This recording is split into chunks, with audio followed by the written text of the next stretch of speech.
resources? No. One person felt like they knew a resource.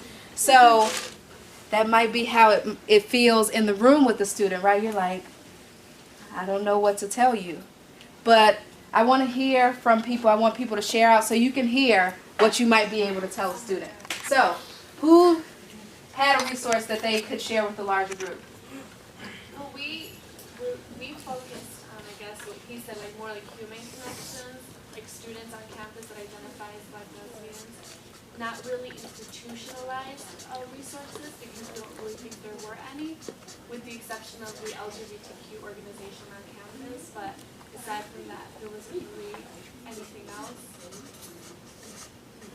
So we were just gonna hook them up on like a dinner with like another couple, and then they could just, you know. Okay. Yeah. Good. Other resources? Checking your email for resources. All these events are always on. So you might get information around campus or through email that you could pass on.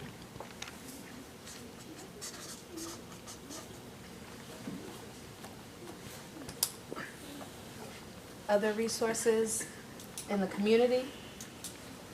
Are there any other centers or groups? Howard Brown. Howard Brown.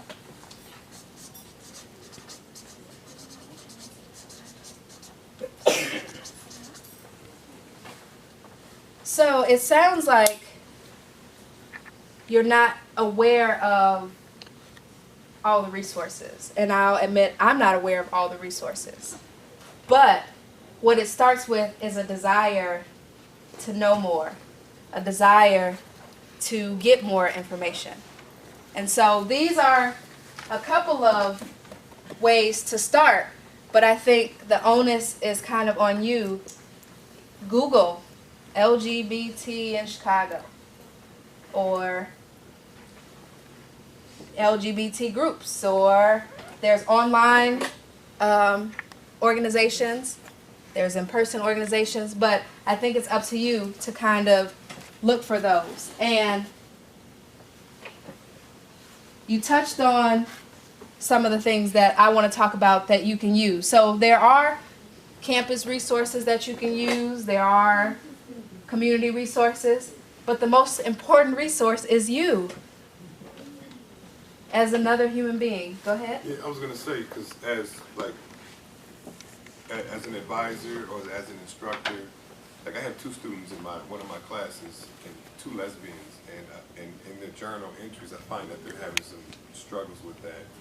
So it just gives me the thought that I also know a couple of others who perhaps don't know one another. But I mean, I would tread carefully, but I would perhaps try to facilitate with their permission, them at least getting to know one another, perhaps talk to each other, because they may not even know. I mean, they're crossing each other, crossing paths in the hallway, and may not even know. So I think, in terms of us being a resource, perhaps as a conduit or facilitator of that. And I also think of like myself. I mean, I'm not gay, but I think there's also some power in the fact that if I can lend some empathy or some compassion, some support, and they can see, okay, he's not gay, but he's supportive of us, or he still accepts us for who we are. And I think that helps to create an environment to where they feel more comfortable, and so hence in that way I can perhaps be an ally of sorts. Exactly. Using yourself. You know, I may not be gay, but I can relate to you because of X, right? So using your body of knowledge, as I've been using my body of knowledge today to talk to you all about my experience as a Black lesbian. Utilizing your strengths. So I have a bachelor's and master's degree in psychology. I wanted to be a psychologist. I'm a great listener. That's one of my strengths. In a conversation with someone, regardless of what they're talking to me about, I'm listening. If you're a listener, listen. If you're an idea generator, generate some ideas. Whatever your strengths are in the moment, use them to help and work with the student. You hit on it, providing support. You know, sometimes we just need to know that there's someone there who not necessarily sympathizes with us, but empathizes. I feel with you. I may not know what you're going through, but I feel with you, and I want to provide some support to you. The most important thing, though, is to recognize your limitations. So if you are not versed in resources, don't be a resource giver. If you're not familiar, own that. I'm not very familiar with this, but I am interested to learn more, and we can learn together.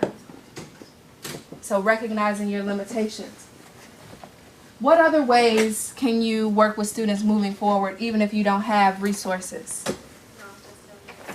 Okay, 5 minutes. Yes.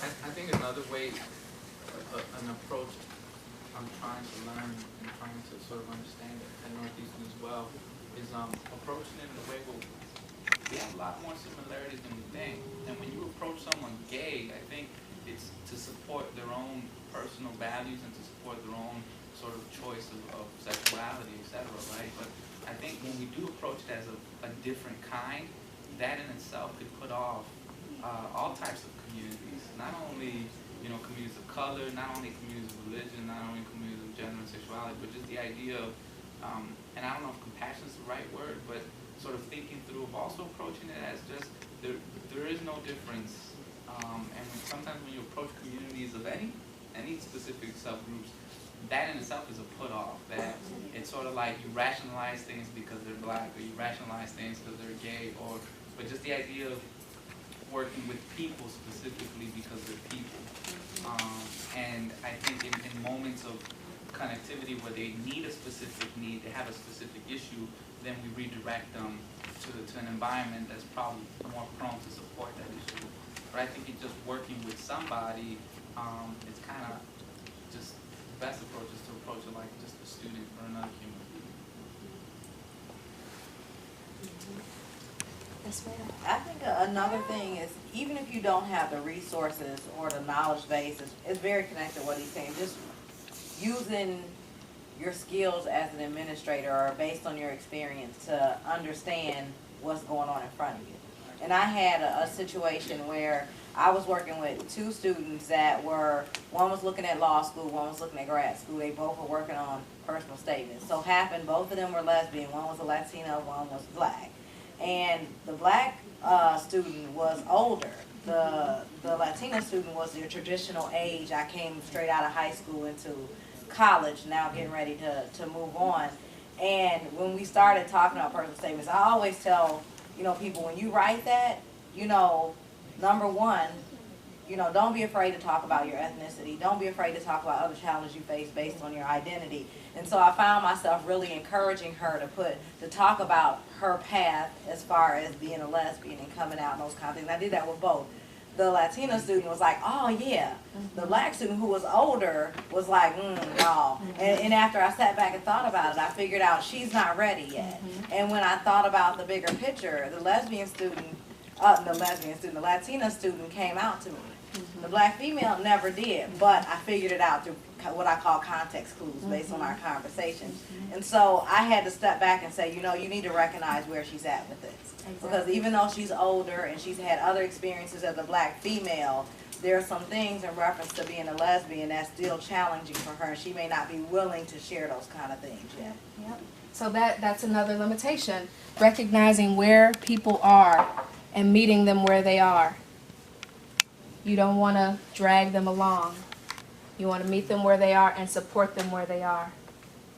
And that's going to be really important. It's going to make all the difference. So,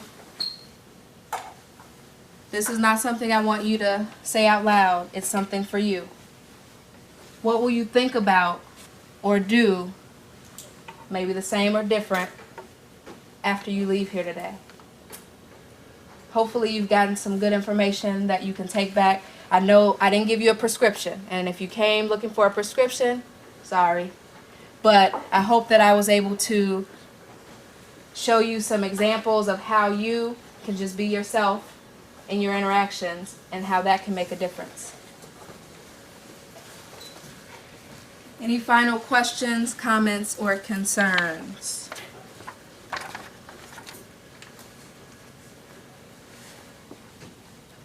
set up. What was the name of the model that you used for the It is the Multiple Dimensions of Identity, Jones and McEwen, 2007.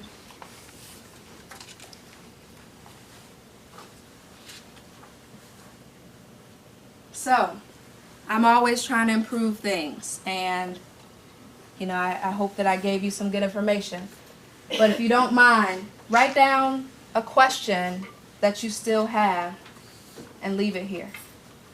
And I'm hoping to kind of get some dialogue started. So if you want to get on a listserv, leave your email address with it, because I'm interested in seeing what you gain, but also what you're still wondering. Feel free to write that on the evaluation forms that hopefully everyone has, and if you don't, I'll pass some more around now. Thank you for your time, and this is my contact information. If you have any questions, comments, concerns, please feel free to email me. Enjoy the rest of your day.